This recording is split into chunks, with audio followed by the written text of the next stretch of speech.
Welcome to Can a Newb build a Megabase in Factorio Space Age. This is episode 1, where we'll start from absolute scratch, just one burner drill and a furnace, and slowly climb our way to something that resembles a functioning factory. Now, fair warning, I'm not here to teach or give advice, I'm just sharing my decisions as a noob, figuring it out as I go. We're playing with default settings, but I've made two changes. Resources are set to 133% richness and biters are turned off. Even without enemies, this is going to be challenging enough. Here's the situation. We've got a small patch of resources to the east, a broken spaceship, and a big dream of building something truly ridiculous. But first things first, automation starts small, really small. We start with just one burner drill and a furnace. This little drill will feed the furnace, melting iron plates. But there's a catch, it needs fuel, so I'll have to manually mine some coal to get this going. The early game in Factorio is all about baby steps. There's a lot of hand mining, hand feeding, and generally feeling like a one-person assembly line, but every small improvement makes a big difference. Next, we need a steady coal supply. Instead of running back and forth to mine coal manually, I'm setting up two burner drills in a loop. They'll feed coal directly into each other, so they stay fueled indefinitely. It's a classic burner stage hack, and it works beautifully. Iron is the backbone of everything we'll build, so I'm setting up 6 burner drills, each paired with a furnace on the iron patch. This setup will massively improve our iron plate production and lay the foundation for scaling up. To keep up with the demand for fuel, I've expanded the coal drill area. More drills mean more coal, which keeps our iron furnaces running smoothly. Next up is copper. We don't need as much of it yet, so I've set up a smaller operation with 3 burner drills and furnaces. This will handle the copper plates we'll need for basic circuits and other early game essentials. For stone, I've placed a single burner drill, outputting into a chest. This automates stone collection just enough for our current needs, like crafting furnaces and other buildings. With some resemblance of automation of basic resources, the next step is crafting a science lab. This unlocks Red Science, our first step into research and automation. Research is the key to progressing beyond the burner stage. To power our science lab, we need a steady supply of electricity. 2 steam engines require 1 boiler to keep it running efficiently. The boilers are fed by coal, which I'm pulling from a chest using burner inserters. These inserters don't rely on electricity, so they'll keep working even if we have a power outage, as long as there's coal available. With this setup, we can now power our lab. For now, we need to handcraft Red Science until we can research assemblers. Now that research is unlocked, it's time to automate Red Science. I've set up a simple production line. Iron plates go into the assembler to create gears, which then feed into another assembler crafting Red Science. At the same time, a chest supplies copper plates to the science assembler. Finally, the finished Red Science packs are sent directly into the lab, keeping research going without any manual crafting. With power established at the outpost, I start running electric poles to the stone resource patch. Here, I automate furnace production by placing a mining drill that feeds stone directly into an assembler. The assembler outputs stone furnaces into a chest, which will be used for our furnace stacks for iron and copper later on. Next, I automate belts by feeding iron plates into 2 assembler machines, one for gear wheels and the other for belts. The gear wheels go into a chest, which feeds into the belt assembler. This simple setup ensures we only need 1 chest for the iron plates, keeping everything compact and efficient.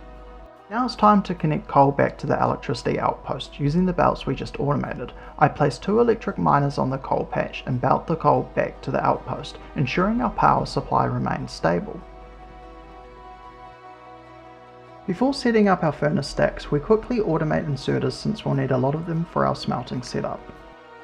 I build the iron furnace stack, placing 3 blueprints for future expansion.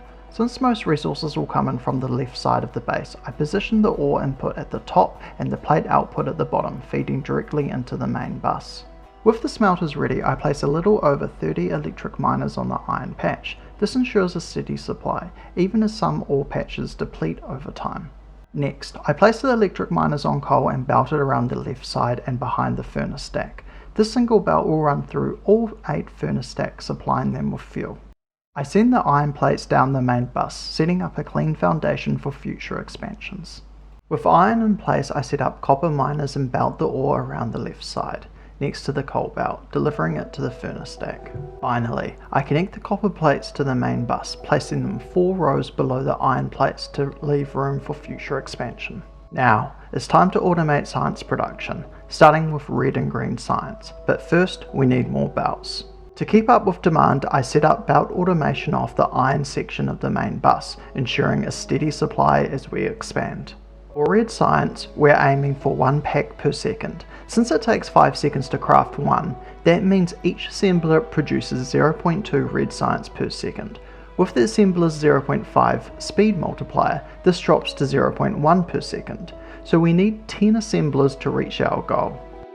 Each red science assembler requires iron gears, but since one assembler can produce 1 gear per second, a single gear assembly is enough to supply all 10 red science assemblers. With red science automated, it's time to set up green science. The first step is automating green circuits, since they're needed for a lot of different items. Once produced, I add them to the main bus for easy access. Green science requires transport belts and inserters, and now that green circuits are automated, this process is straightforward. I pull iron and green circuits from the bus, set up iron gear production, and then use those to craft the required belts and inserters. With everything in place, I feed the belts and inserters into the green science assemblers, then route the finished science packs backward along the belt into the labs.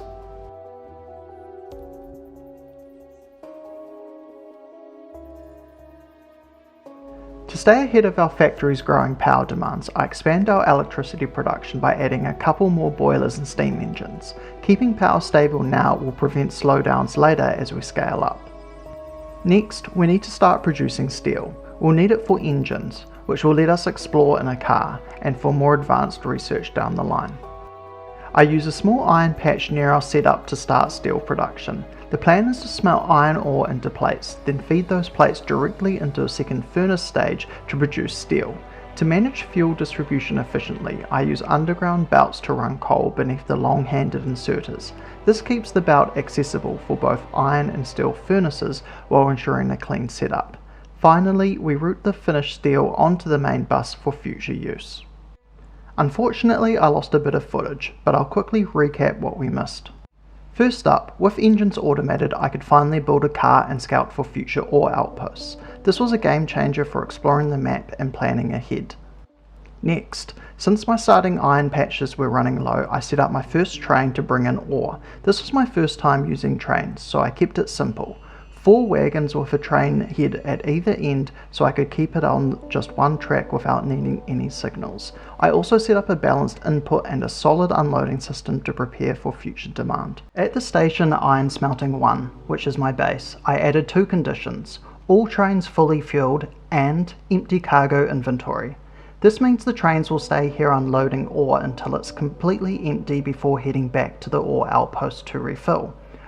Shifting gears, handcrafting was slowing me down, so I threw together this maul. It's not the prettiest, but it churns out everything I need. A few things to note: I created separate internal belts for iron gears and pipes since they're commonly used intermediate products. On the sides we have steel, iron, copper and green circuits. I also needed some stone, so that's in there too.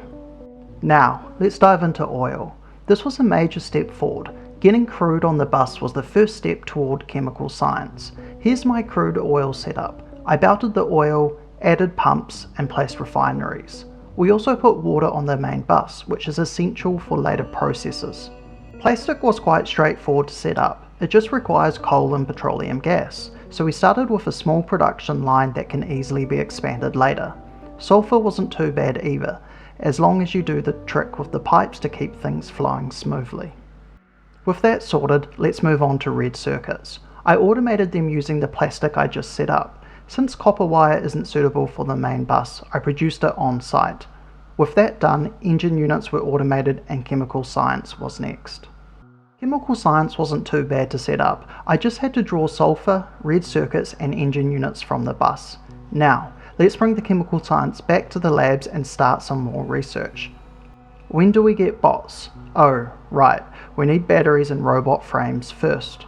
To make batteries, we need iron, copper and sulfuric acid. Sulfuric acid requires iron, sulfur and water, all of which are on the main bus. Setting up sulfuric acid was interesting. I'm sure this isn't optimal, but it's good enough for now. Okay, batteries are done. Not sure how many I'll need, but this setup is easily upgradable. However, I noticed we're struggling with sulfur production. The issue seems to be a shortage of petroleum gas, which is due to a lack of crude oil. Let's investigate. Looking at the production graph, we can see that adding more pump jacks helped a lot. Petroleum gas production jumped to over 5,000 per minute, and crude oil went from 3,000 to 13,000 per minute. That's a huge improvement. Now, let's take a look at our oil setup. Here, we've got petroleum gas, heavy oil and light oil being produced simultaneously. You can see the tanks storing each type of oil for later use. Heavy oil is really important because it's used to make lubricant, which we'll need for electric engine units. Speaking of lubricant, it's already set up and ready to go. I'm bringing in heavy oil from the left and feeding it into the lubricant production. Once it's made, I've added it to the bus so it's available for future use.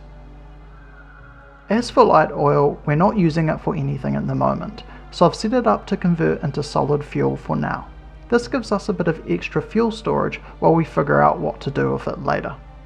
I decided to cut back on the initial petroleum setup because advanced oil processing is a much better use of the same 100 crude oil. Now it's time for electric engine units. We need green circuits, engine units and lubricant, all of which are on the bus. Next up, flying robot frames. We're getting close. Excellent. We now have construction robots being created, but we'll need to wait for space science before we can use logistic bots. Personal construction robots will help a lot with the bus. Production science is quite demanding. It requires rails, electric furnaces and productivity modules. I think this is where we might need to start upgrading our input, but let's see how we go. Thanks for watching and I'll see you guys in episode 2.